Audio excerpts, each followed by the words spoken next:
Hi guys, welcome back to the channel.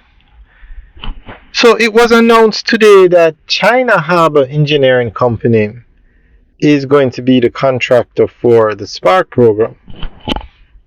We had done a video recently stating that it had come down to two Chinese contractors. So that would have been China Harbor Engineering Company and another Chinese contractor. But it turns out that it is China Harbor Engineering Company that's going to get the contract.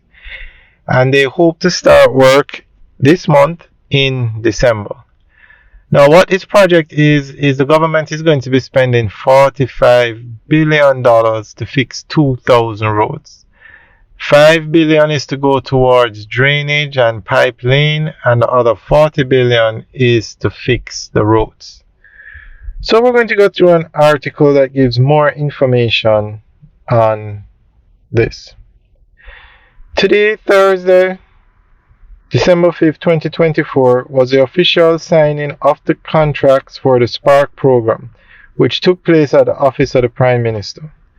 Dr. the Most Honorable Prime Minister Andrew Holness informed the public that China Harbor Engineering Company is the selected contractor for SPARK. He also confirmed that works on the SPARK will begin this month.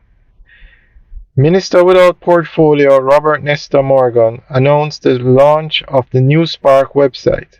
This platform serves as a hub for the public information and features a document center with access to all SPARK-related materials, including the list of all roads slated for repair, the repair schedule, and much more.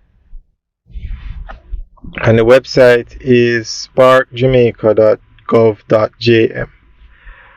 Alright guys, so that is the latest. It is China Harbor Engineering Company that is a SPARK contractor. So let us know what you think. Leave your comments in the section below. Alright guys, have a good day.